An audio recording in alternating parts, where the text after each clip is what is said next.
Welcome to my series of creepy urban legends from across the US. I hope you enjoy.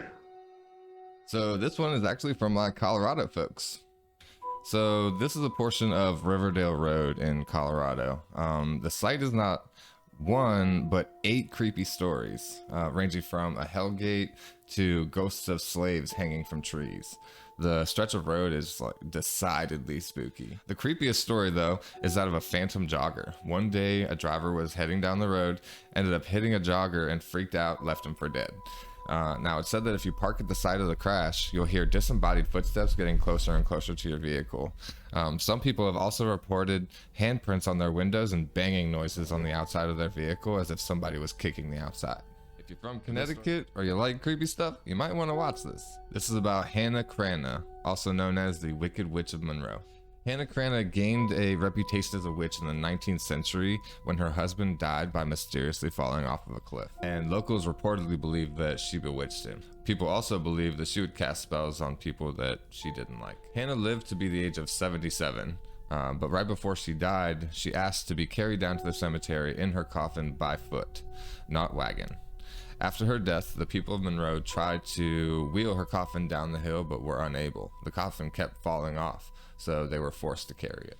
When the townspeople returned to her home, it was found to be completely engulfed in flames, which sealed her reputation of witchcraft. Even now, you can actually go visit her real grave in Trumbull. If you're a fan of living near Delaware or you like creepy stuff, you might want to check this out. So this is actually the home of Mr. Chew in Dover, Delaware. While not a particularly mean-spirited ghost, Samuel Chew's story is still a bit disconcerting. Chew was the Chief Justice of the Delaware Supreme Court in 1741. As the story goes, while he was alive, he didn't always get the respect that he deserved. People frequently made fun of his name by mimicking sneezes while he walked by.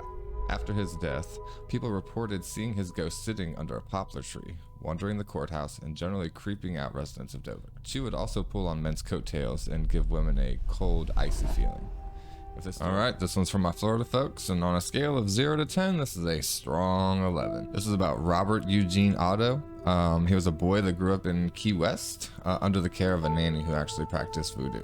In 1906, she gave him a gift, a 40-inch tall doll stuffed with wood wool wearing a sailor outfit. For whatever reason, Robert decided to give the doll his own name and chose to be called Jean going forward. Creepy enough on its own, right? Jean considered Robert the doll to be his best friend and whispered secrets to him all the time. Friends and family became suspicious when they would swear they could hear the doll talking back. Neighbors also claimed they saw Robert looking at them from the top window of its home. These days, Robert can be found at Fort East Martello Museum in Key West, but visitors are encouraged to ask the doll's permission before taking his photo. Otherwise, cameras have been known to malfunction. All right, Georgia, here we go.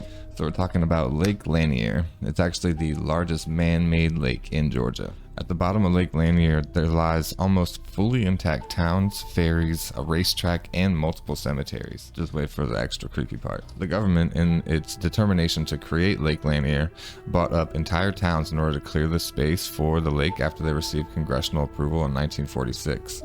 However, they just decided to let the water cover up the towns rather than demolishing them. Now, Lake Lanier has a decidedly eerie feel about it. There have been an unusual number of freak accidents and deaths on the lake. In 2011, there were 17 deaths alone.